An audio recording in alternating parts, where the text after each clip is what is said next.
Hi everyone. So far we've been able to get multiple cars on our canvas. Now I want to add animations to the wheels and then we can get this going from left to right as we please. Alright, so firstly, if I want to add some animation to this wheel, what I'm going to do is this. Firstly, I'm going to make sure that ctx.fillStyle equals current fill is still at the bottom of my function because I want whatever was happening before my wheel started going to always just go back to what it was. But what I can do now is I'm going to make something that indicates that the wheel is moving. So I'm going to set the fill style to some grayscale color. Again, grayscale colors are any colors that have the same digits in the red, the green, and the blue section. So you can do, all 6 digits are the same, or every other digit is the same, and that will work just as well. I will just make it easy and use BBBBB because I like it that way. I'm going to then say ctx.beginPath, ctx.closePath. Inside that, I'm going to draw an arc. This arc, I want it to be at, the same center as my current wheel. So that'll be at X and Y, whatever those are.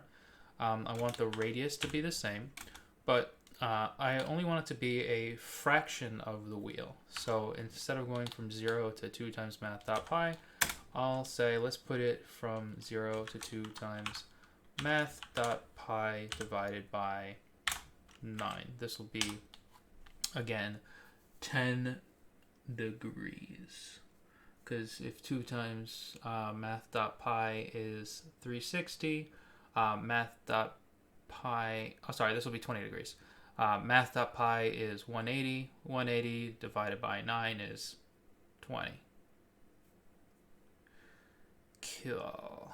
Alright, so now that we have that, we also want to then draw a line back to the center of the, this should be ctx.arc. Now we get ctx.line to back to the center of our shape so that it creates a nice pizza slice. Now if I run this, you should see pizza slices. Donde está pizza slices? Oh, I forgot to fill it. That's why. No está aquí. Alright, now that I fill it, we should see pizza slices. Alright, so now we see the little pizza slices in our wheel. Those will be rotating around. Now before we do actually have that rotate around, I am going to put one more circle in, and I'll just copy and paste this to make my life easier. We're going to change the fill color just to white. You can make, these are going to be your rims. You can make them whatever your color you want. And these are going to be a full circle, as rims typically are. But we need to reduce the radius so that it doesn't encompass the entire tire or wheel. And I'll just half the radius to make it look fine. And there we go. We have nice wheels on our car now. Now, how do we get this little pizza slice that we took out to go around? Well, that's where this A comes in. All right, by default, the A is 0. If we do nothing with the A, we'll just say the A is 0. But what we could do is just add that A there, and then if the user adds any value to this function, it will change the position of that pizza slice on our wheel. All right, with that, our wheel method is done, but we do use this wheel method in our car method over here. Sorry, I keep on using method and function interchangeably. I should be saying function, but they are the same word, essentially, in computer science, but I apologize for not using the correct one. All right, anyway, so yeah, we have these wheels that we use here in the car method. Now you'll see wheel has 5 parameters, CTX, X, Y, R, and A, but in here we only put 4 parameters. The context, the X value, the Y value, and what we wanted the radius to be. But we can now just put A as our 5th value. Now currently this will just be 0, so, if the car is called by default. But now we can go up to our draw method and actually give A values to the cars. All right, so this is where we can start animating things. So I'm going to say var car1A. I'm going to set that equal to 0 at the start. I'm going to say var car2A.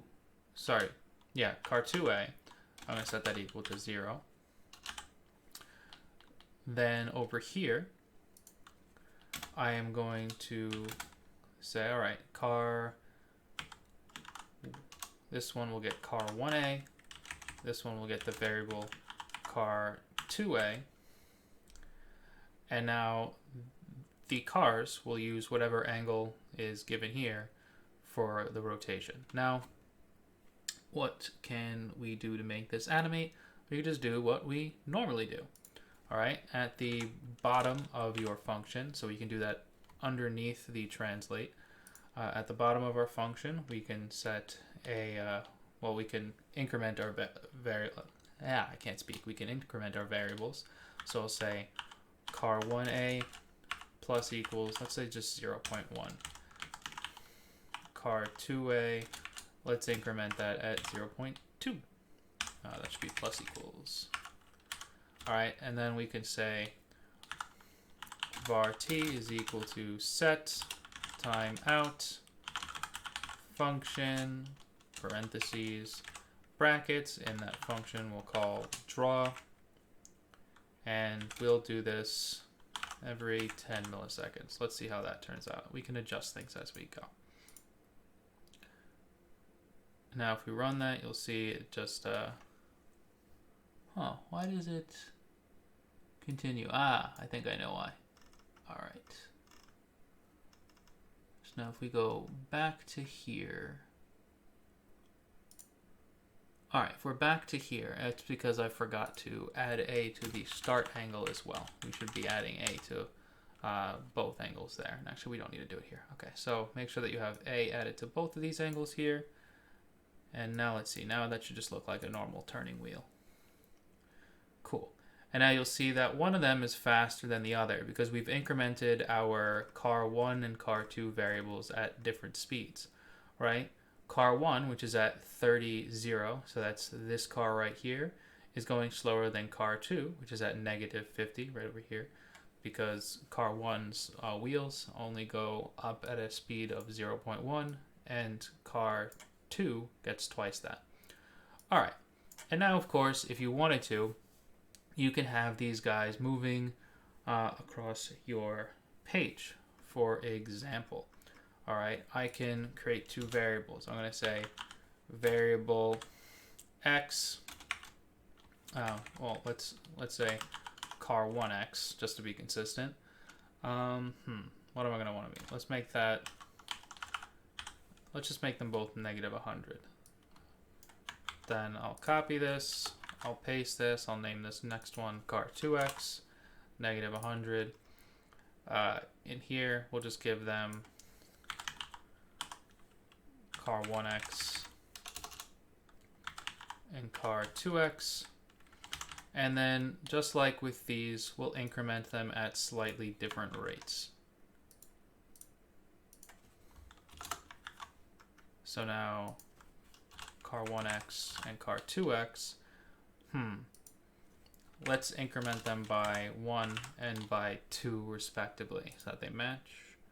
And you'll see now one car appears to go faster than the other one that also happens to have the same wheels speed because we matched the rate of incrementation, the proportions rather. Since this goes by 0.1 to 0.2, car1 is twice as fast as, car2 is twice as fast as car1, so we should make it go twice the distance. All right, anyway, that's a great place to wrap this up. If you wanted to add more features to the animated vehicle, you certainly can. For example, you can create conditions, that check to see if car1x is greater than a certain value. I won't tell you what it is, but you can test things out. Then you can set car1x back equal to -100. That'll get it to loop. In fact, here, let me just hide this. All right, so I hit it, and now if I run, you should see that car1x will loop back around after a little while and come back on the page. So you could put a value in there that, gets that to work for you. But anyway, that's a good place to end this off. Please finish this up as best you can and submit it, and I'll see you for the next one. Bye.